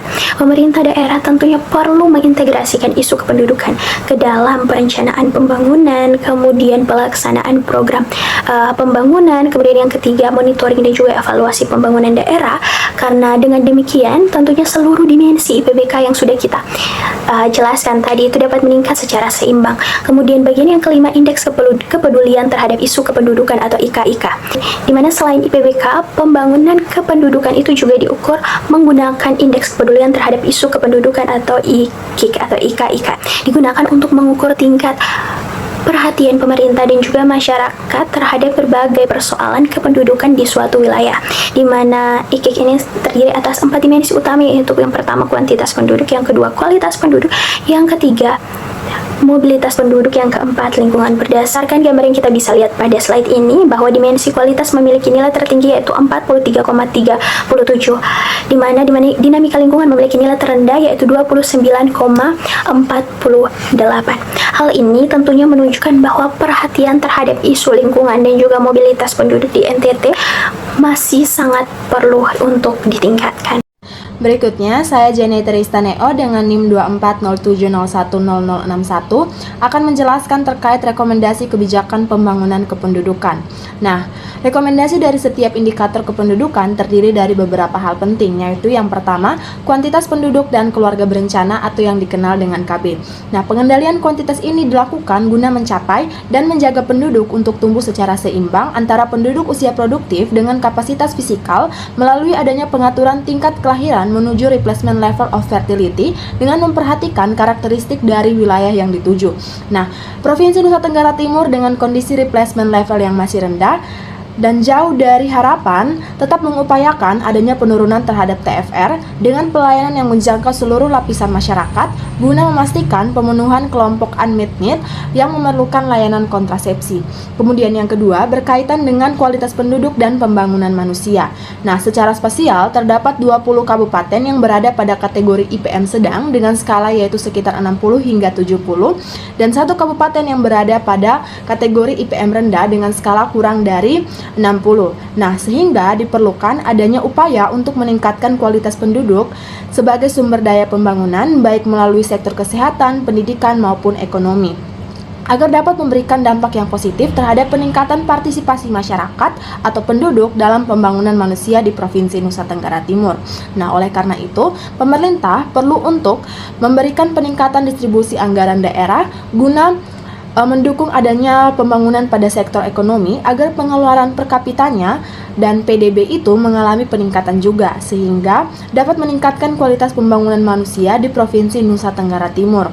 Berikut beberapa rekomendasi terhadap kualitas penduduk dan pembangunan manusia itu terdiri dari beberapa hal, yaitu yang pertama pembenahan akses dan kualitas pendidikan pada kabupaten atau kota di Provinsi Nusa Tenggara Timur, yaitu yang pertama pembenahan akses yang tadi saya katakan itu melalui adanya berbagai inisiatif dan program yang dapat dilaksanakan untuk perbaikan akses dan kualitas pendidikan di Provinsi Nusa Tenggara Timur, diantaranya melalui pembangunan infrastruktur sekolah, peningkatan kualitas guru melalui adanya pelatihan dan pemberian beasiswa bagi siswa-siswi yang kurang mampu.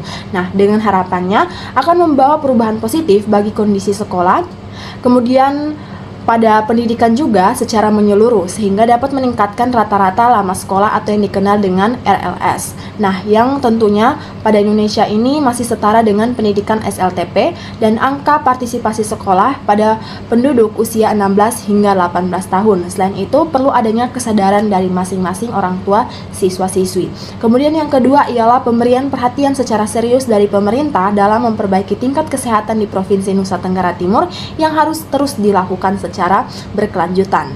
Nah, program yang dapat dilakukan ini meliputi peningkatan akses terhadap layanan kesehatan maternal, kemudian memperluas cakupan program imunisasi, dan meningkatkan kesadaran dari masyarakat mengenai pentingnya perawatan dan kesehatan maternal yang baik. Nah, selain itu, harus juga dijelaskan mengenai akses yang setara dan layanan kesehatan yang memadai bagi perempuan selama masa nifas, perbaikan akses terhadap pelayanan kesehatan, pengetasan terhadap kasus gizi buruk, perbaikan sanitasi, dan memberikan pendidikan kesehatan kepada masyarakat sehingga dapat menekankan angka kematian bayi dan balita dan juga dapat menekankan angka kematian ibu atau yang dikenal dengan AKI serta menaikkan umur harapan hidup atau UHH di Provinsi Nusa Tenggara Timur. Selanjutnya berikutnya itu terkait dengan upaya dalam meningkatkan kualitas tenaga kerja, di mana upaya ini dapat dilakukan dengan cara meningkatkan aktivitas ekonomi yang tentunya akan menciptakan lapangan kerja baru dan berkontribusi secara baik pada peningkatan produksi barang dan jasa dan berimplikasi pada pertumbuhan produk domestik bruto atau yang dikenal dengan PDB. Selain itu, perlu adanya program pelatihan keterampilan yang mendukung adanya usaha kecil dan menengah atau yang dikenal dengan UMKM, serta menarik investasi terhadap kebijakan ekonomi yang mendukung adanya program pelatihan dan pendidikan yang relevan, serta dukungan dari sektor-sektor yang dapat menciptakan lapangan kerja baru. Kemudian berikutnya terkait dengan perlu dilakukannya berbagai upaya dari pemerintah, komunitas, dan juga organisasi.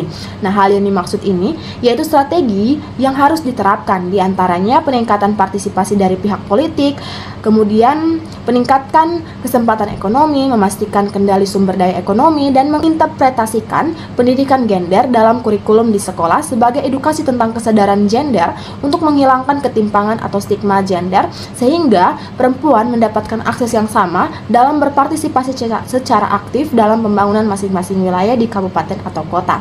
Nah, yang berikutnya terkait dengan mendukung pengambilan kebijakan. Pengambilan kebijakan ini bertujuan guna merancang dan mengimplementasikan program pengentasan kemiskinan yang dilakukan secara intensif, secara terus-menerus, termasuk dengan mengalokasikan bantuan dana sosial, kemudian pendidikan, kesehatan, dan program pemberdayaan ekonomi lainnya. Kemudian yang ketiga itu berkaitan dengan pembangunan keluarga. Nah, pemerintah daerah itu sangat wajib untuk menetapkan kebijakan mengenai pembangunan keluarga dengan pembinaan ketahanan keluarga dan kesejahteraan keluarga.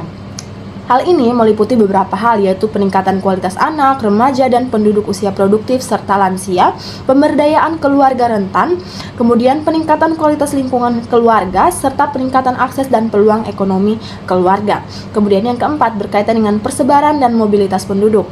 Nah, berdasarkan rekomendasi dari pilar 4, yaitu menyoroti mengenai tingginya migrasi non-permanen yang dilakukan oleh penduduk usia produktif guna mencari dan juga melihat kembali pekerjaan yang ada di daerah-daerah lain.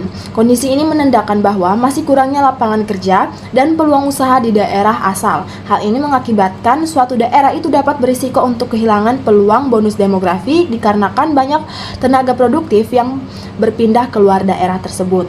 Oleh karena itu, pemerintah itu perlu untuk meningkatkan atau menciptakan lebih banyak lapangan kerja, kemudian meningkatkan keterampilan dari masyarakat atau yang dikenal dengan memberdayakan masyarakat, kemudian mendorong peluang usaha agar penduduk usia produktif itu tetap memilih bekerja dan membangun daerahnya sendiri. Selain itu, tingginya migrasi internasional seperti pekerja migran Indonesia atau yang dikenal dengan PMI, terutama perempuan dengan pendidikan rendah juga menjadi suatu perhatian yang sangat serius. Nah, kondisi ini akan membuat mereka menjadi korban agen ilegal, kemudian TPPO, kemudian kekerasan dan juga eksploitasi kerja. Oleh karena itu, pemerintah wajib untuk memperkuat perlindungan, pengawasan, dan juga serta edukasi bagi calon PMI agar mereka dapat bekerja dengan aman dan sesuai prosedur dengan hukum. Kemudian yang kelima itu berkaitan dengan penataan administrasi kependudukan. Jadi cakupan administrasi kependudukan di Provinsi Nusa Tenggara Timur sebenarnya sudah cukup tinggi, itu secara kuantitas. Nah, namun dalam pelaksanaannya masih terdapat beberapa hambatan atau kendala, yaitu seringnya terjadi di lapangan, baik di tingkat kabupaten atau kota maupun di tingkat provinsi. Nah, oleh karena itu diperlukan adanya beberapa upaya perbaikan, seperti yang pertama itu meningkatkan kesadaran masyarakat tentang pentingnya mengurus dokumen kependudukan melalui sosialisasi serta pelayanan yang cepat dan mudah. Kemudian yang kedua, peningkatan kualitas dan sumber daya manusia di Dinas Dukcapil agar pengelolaan data kependudukan itu dapat berjalan secara lebih baik. Kemudian yang ketiga, perbaikan terhadap ketersediaan sarana dan peralatan pendukung karena masih ada keterbatasan fasilitas dalam pelaksanaan pelayanan administrasi kependudukan. Kemudian yang keempat, penguatan terhadap koordinasi antar petugas pengelola data agar data yang dihasilkan itu lebih bersifat akurat dan dapat dimanfaatkan secara lebih optimal. Kemudian berikutnya terkait dengan sosialisasi antar petugas dan masyarakat, dan yang terakhir yaitu diperlukan adanya kebijakan yang mampu menyatukan dan mengintegrasikan data antar lembaga sehingga pelayanan administrasi kependudukan itu menjadi lebih efektif, kemudian tertata, serta yang terakhir itu terintegrasi secara baik. Berikutnya terkait dengan struktur penduduk. Yang pertama adalah jumlah penduduk dan laju pertumbuhan penduduk. Jadi kalau berdasarkan data dari Supas tahun 2025, jumlah penduduk Indonesia itu telah mencapai 284,67 juta jiwa. Nah, selama periode tahun 2010 hingga 2025, jumlah penduduk Indonesia itu mengalami peningkatan yang sangat pesat. Dimana kalau dilihat pada diagram tersebut, pada tahun 2010 berdasarkan data dari Sensus Penduduk tahun 2010, itu jumlah penduduk Indonesia masih berkisar 237,64 juta jiwa, kemudian meningkat pada tahun 2015 itu berdasarkan data dari Supas tahun 2015 yaitu sebesar 255,18 juta jiwa. Kemudian berdasarkan data dari Sensus Penduduk tahun 2020 itu mengalami peningkatan kembali yaitu sebesar 270,20 juta jiwa, kemudian kembali mengalami peningkatan lagi pada tahun 2025 berdasarkan data dari Supas tahun 2025 yaitu sebesar 284,67 juta jiwa. Kemudian berkaitan dengan laju pertumbuhan penduduk Indonesia itu masih mengalami perlambatan, di mana dari tahun 2010 hingga tahun 2015 itu masih sekitar 1,43%, kemudian dari tahun 2015 ke tahun 2020 itu adalah 1,10% dan mengalami penurunan kembali dari tahun 2020 ke tahun 2025 yaitu sebesar 1,08%. Kemudian yang kedua ialah persebaran penduduk. Jadi hasil SUPAS tahun 2025 itu menunjukkan bahwa mayoritas penduduk Indonesia itu masih terkonsentrasi di Pulau Jawa yaitu sebanyak 158,41 juta jiwa atau sekitar 55,65%. Kemudian di Pulau Sumatera itu dengan jumlah sebanyak 62,32 juta jiwa atau sekitar 21,89%. Kemudian sebanyak 15,95 juta jiwa itu atau sekitar 5,60% itu terkonsentrasi di wilayah Bali dan juga Nusa Tenggara. Kemudian di Pulau Kalimantan dan Pulau Sulawesi itu masing-masingnya ditempati oleh 17,75 juta jiwa atau sekitar 6,23% dan 21,0%. Nah, sementara itu yang paling sedikit terdapat di timur Indonesia yaitu Pulau Maluku dan Papua dengan jumlah penduduk itu sekitar 9,18 juta jiwa atau sekitar 3,22% dari total penduduk Indonesia. Kemudian yang ketiga adalah rasio jenis kelamin. Jadi kalau berdasarkan data dari SUPAS tahun 2025, jumlah penduduk laki-laki di Indonesia itu telah mencapai 143.644.742 jiwa atau sekitar 50,46% dari seluruh penduduk di Indonesia. Sedangkan untuk jumlah penduduk perempuan di Indonesia itu telah mencapai 141.022.511 jiwa atau sekitar 49,54% dari seluruh penduduk Indonesia. Berdasarkan komposisi jenis kelamin tersebut, maka rasio jenis kelamin Indonesia tercatat sebesar 102 yang berarti bahwa terdapat 102 laki-laki untuk setiap 100 perempuan di Indonesia. Jika dilihat berdasarkan provinsi, maka hasil SUPAS tahun 2025 itu menunjukkan rasio jenis kelamin penduduk yang bervariasi antar wilayah. Rasio jenis kelamin tertinggi tercatat di Provinsi Papua Pegunungan dan Papua Tengah, yaitu sebesar 114, diikuti oleh Papua Barat dan Kalimantan Utara, yaitu sebesar 110. Angka ini menunjukkan terdapat 114 laki-laki di Papua Pegunungan dan Papua Tengah, serta 110 laki-laki di Papua Barat dan Kalimantan Utara untuk setiap 100 perempuan di provinsi tersebut. Rasio jenis kelamin di DKI Jakarta, Bali, dan Nusa Tenggara Timur adalah 100, menunjukkan keseimbangan antara jumlah laki-laki dan perempuan di provinsi tersebut. Serta terdapat 3 provinsi di Indonesia dengan rasio jenis kelamin di bawah 100, yaitu ada Sulawesi Selatan yaitu sebesar 99, kemudian ada Jawa Timur yaitu 99 dan Daerah Istimewa Yogyakarta yaitu sebesar 98, yang berarti jumlah penduduk perempuan lebih banyak daripada penduduk laki-laki. Yang keempat adalah penduduk menurut kelompok umur dan rasio ketergantungan. Jadi kalau menurut data dari SUPAS tahun 2025 menunjukkan bahwa proporsi penduduk usia produktif yang berkisar antara 15 hingga 64 tahun sebesar 68,94%. Ini mengalami peningkatan pesat jika dibandingkan dengan data dari sensus penduduk tahun 2010 yaitu sebesar 66,09%. Sebaliknya, penduduk usia non-produktif yang berkisar antara 0 hingga 14 tahun dan 65 tahun ke atas itu menunjukkan pola yang berbeda. Untuk kelompok umur 0 hingga 14 tahun itu mengalami penurunan jika dibandingkan dengan data dari sensus penduduk tahun 2010 yaitu dari 28,87% menjadi 23,44%. Sedangkan untuk kelompok usia 65 tahun ke atas itu menunjukkan adanya peningkatan jika dibandingkan dengan data dari sensus penduduk tahun 2010 yaitu dari 5,04% menjadi 7,62%. Nah, perubahan komposisi penduduk kelompok usia tersebut menunjukkan adanya pergeseran struktur umur penduduk yang mulai menyempit di kelompok usia antara 0 hingga 14 tahun dan melebar di kelompok usia produktif yaitu 15 hingga 64 tahun. Selain itu pula, berdasarkan hasil dari SUPAS tahun 2025 menunjukkan rasio ketergantungan sebesar 45,05. Ini artinya sekitar 100 orang penduduk usia produktif menanggung 45 penduduk usia non-produktif. Rasio ketergantungan pada periode tahun 2010 hingga 2020 menunjukkan tren yang menurun, yaitu dari 51,31 pada sensus penduduk tahun 2010 menjadi 44,33 itu pada tahun 2020 dan berdasarkan data dari sensus sensus penduduk tahun 2020 pula.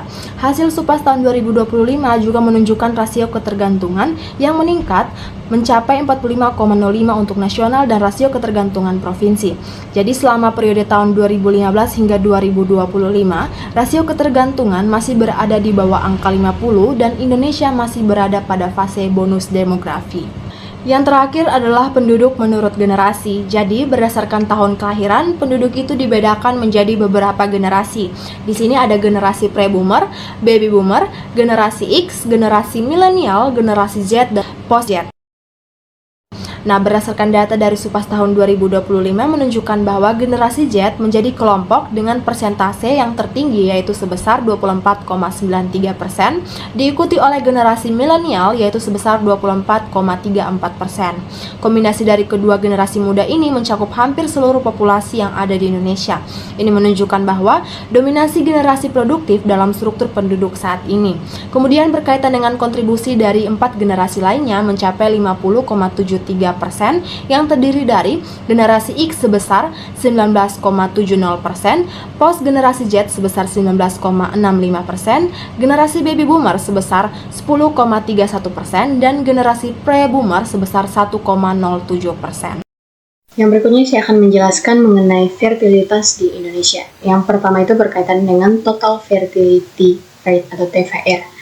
Nah, di Indonesia, dia itu mengalami penurunan di tahun 2025 itu sebesar 2,13, yang terhitung dari tahun 2010 itu sebesar 2,41. Nah, menunjukkan tingkat fertilitas semakin menurun dan mendekati replacement level itu sebesar 2,10. Kemudian ternyata TFR terendah di Indonesia itu terdapat di Provinsi DKI Jakarta sebesar 1,79 dan tertinggi ternyata ada di Papua Pegunungan sebesar 2,78.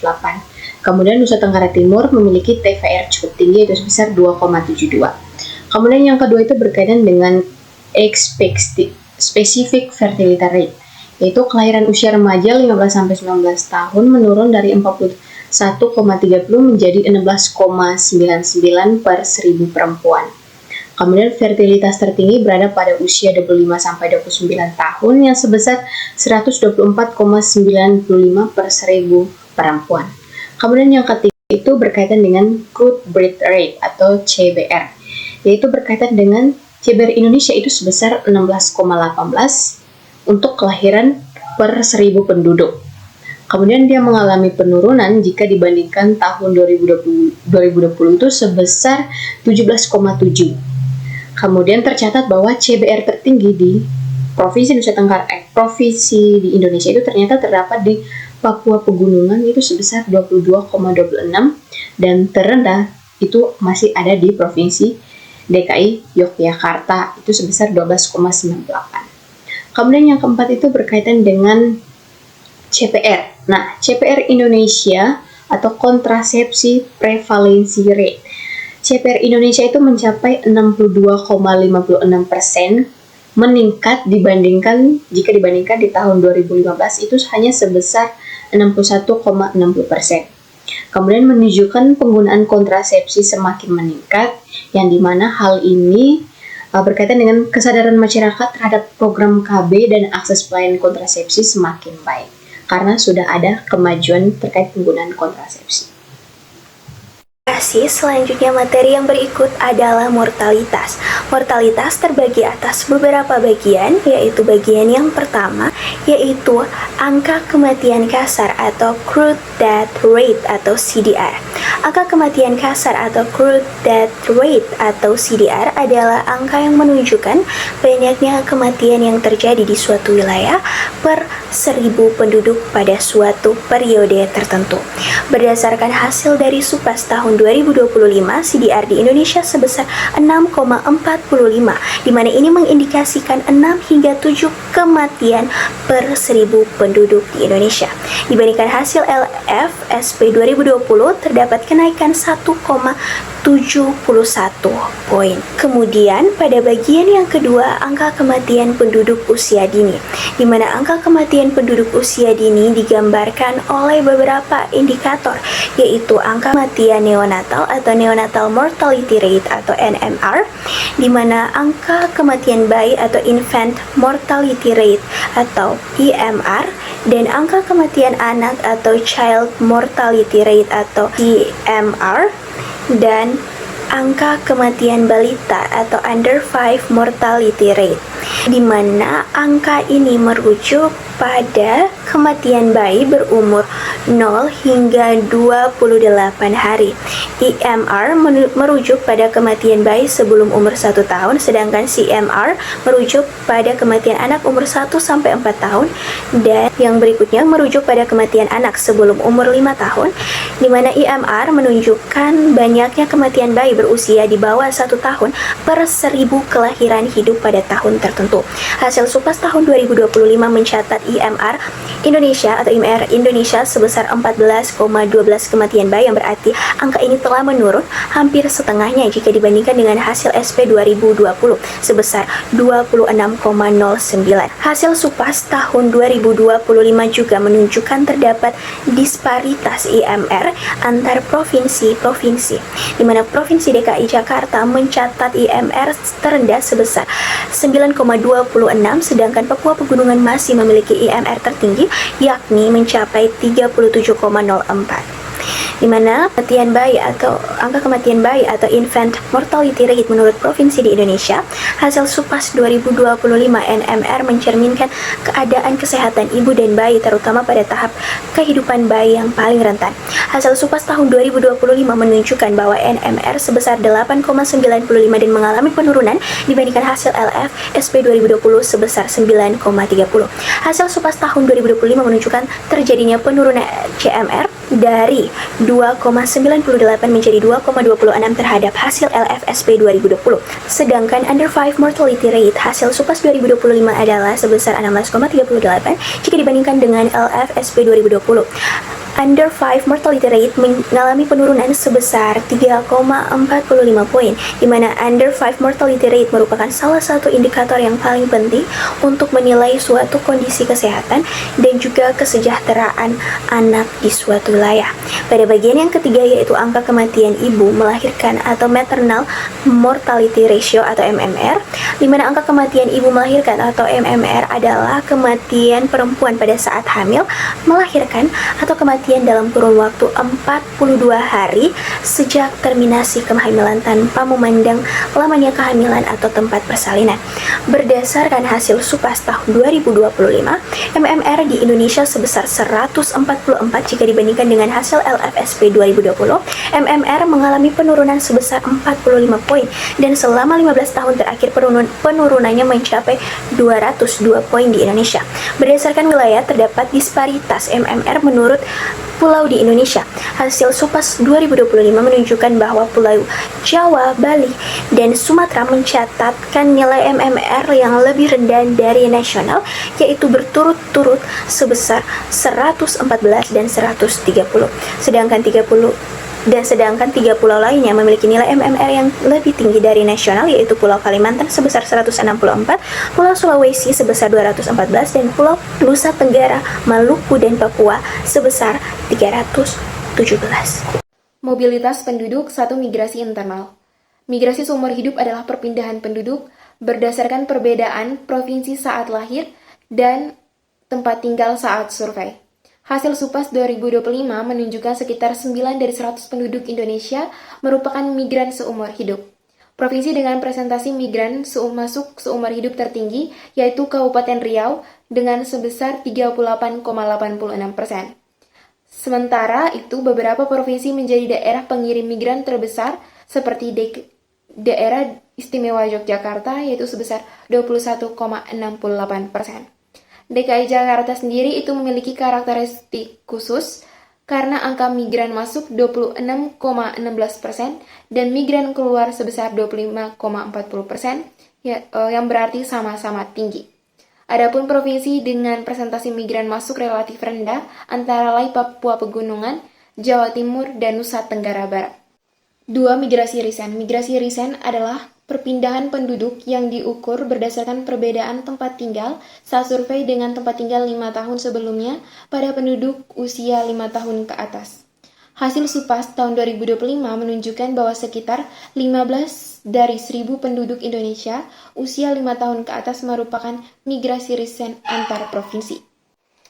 Migrasi resen tertinggi terdapat di Yogyakarta dan Kepulauan Riau, sedangkan NTT, NTB, dan Jawa Barat menunjukkan neto positif, sedangkan DKI Jakarta mengalami migrasi neto negatif yaitu sebesar min 5,49%. 3. Migrasi internasional. SUPAS tahun 2025 mencatat migrasi internasional sebagai perpindahan penduduk antar negara untuk tinggal minimal 1 tahun atau kurang dari 1 tahun tetapi berniat untuk menetap.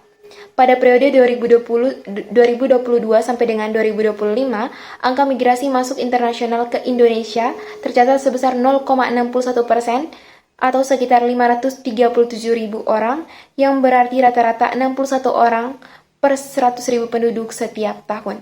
Sementara itu, angka migrasi keluar internasional mencapai 1,14 atau sekitar 1 juta orang, yang berarti rata-rata 114 orang keluar dari Indonesia per 100.000 penduduk setiap tahun. Kondisi ini menunjukkan bahwa jumlah penduduk Indonesia yang berpindah ke luar negeri lebih besar dibandingkan yang masuk ke Indonesia. Akibatnya, angka neto migrasi internasional bernilai negatif yaitu sebesar min 0,53, menunjukkan lebih banyak penduduk luar negeri dibandingkan masuk. 4. Komuter. Komuter adalah penduduk usia 5 tahun ke atas yang bekerja, sekolah, kuliah, kursus atau melakukan aktivitas lain di luar kabupaten atau kota tempat tinggalnya dan melakukan perjalanan pergi pulang pada hari yang sama. Berdasarkan SUPAS tahun 2025, sekitar 8 dari 100 penduduk usia 5 tahun ke atas di wilayah metropolitan Indonesia merupakan komuter. Aktivitas komuter paling banyak terjadi di wilayah metropolitan karena adanya keterkaitan fungsional antara kota inti dan wilayah penyangga. Kondisi ini berperan dalam pemerataan ekonomi dan peningkatan daya saing daerah. Presentasi komuter tertinggi terdapat di wilayah metropolitan Sarbagita atau Denpasar, sebesar 12,10% pada tahun 2025, meningkat dari 9,44% pada tahun 2015. Peningkatan komuter juga terjadi di Banjarmasin, Makassar, Semarang, dan Bandung. Sebaliknya, wilayah Medibango Medan mengalami penurunan presentasi komuter yaitu sebesar 5,5% pada tahun 2015 menjadi 4,61% pada tahun 2025. Penurunan ini menunjukkan adanya perubahan pola hunian, aktivitas kerja, atau meningkatnya kesempatan kerja dalam wilayah administrasi yang sama. Selanjutnya ialah penduduk lanjut usia, di mana Indonesia telah memasuki fase aging population yang ditandai dengan meningkatnya proporsi penduduk berusia 60 tahun ke atas hingga melampaui 10%.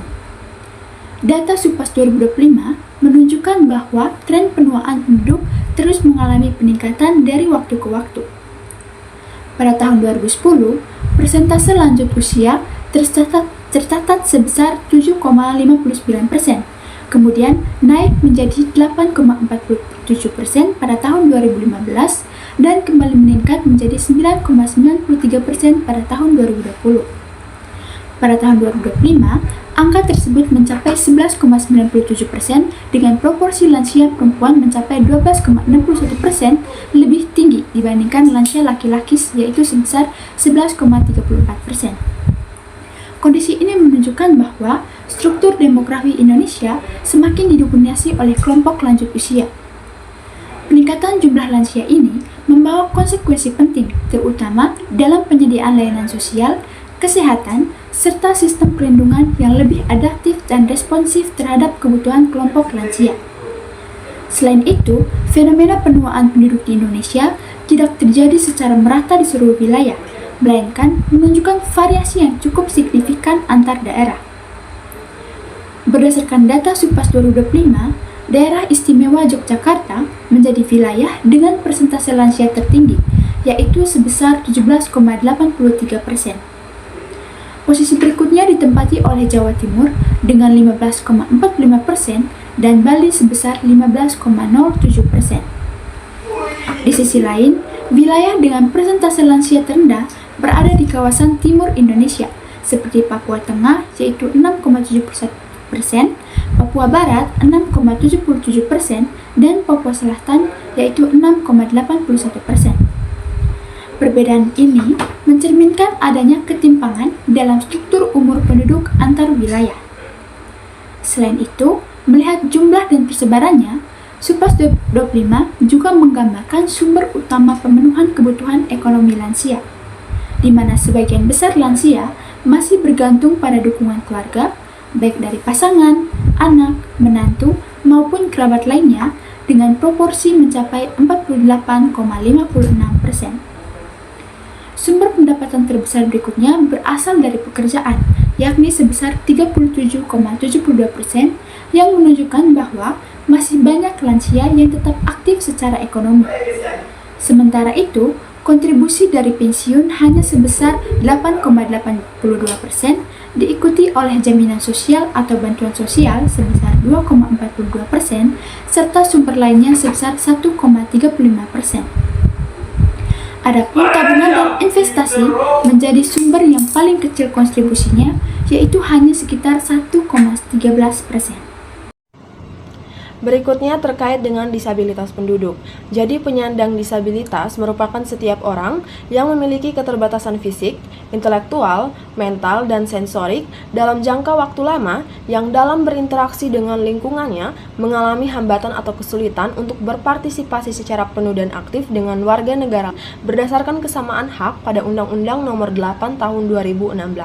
Nah, disabilitas yang dicakup adalah individu yang banyak mengalami kesulitan, gangguan, atau keterbatasan, atau sama sekali tidak dapat beraktivitas secara baik. Nah, berdasarkan hasil Supas tahun 2025 menunjukkan bahwa prevalensi penduduk penyandang disabilitas umur 5 tahun ke atas pada tahun 2025 di Indonesia telah mencapai 2,17%.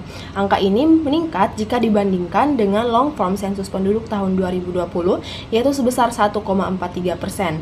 Penyandang disabilitas pada Supas 2025 itu terbagi menjadi 8 jenis. Yang pertama ialah terkait dengan kesulitan melihat, yaitu sebesar 0,45%, kesulitan mendengar, yaitu 0,41%, kesulitan berjalan atau naik tangga, yaitu sebesar 0,95%, kemudian kesulitan menggunakan atau menggerakkan tangan atau jari, yaitu sebesar 0,35%, kemudian ada kesulitan mengingat atau konsentrasi, yaitu sebesar 0,46%, kemudian kesulitan gangguan perilaku atau emosional, yaitu sebesar 0,30%, kemudian ada kesulitan berkomunikasi, yaitu sebesar 0,59%, dan ada kesulitan mengurus diri, yaitu sebesar 0,55%.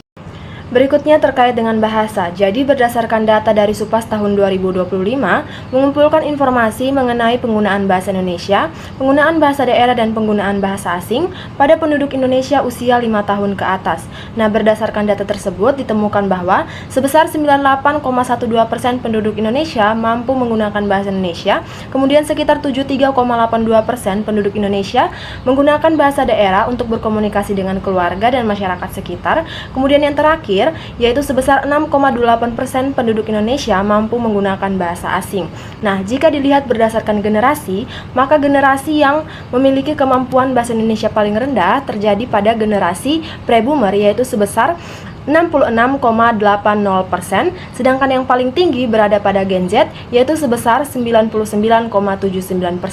Sebaliknya, dalam penggunaan bahasa daerah, Gen Z itu yang paling rendah, yaitu sebesar 62,45%, sedangkan yang paling tertinggi untuk penggunaan bahasa daerah adalah generasi pre-boomer, yaitu sebesar 88,12%.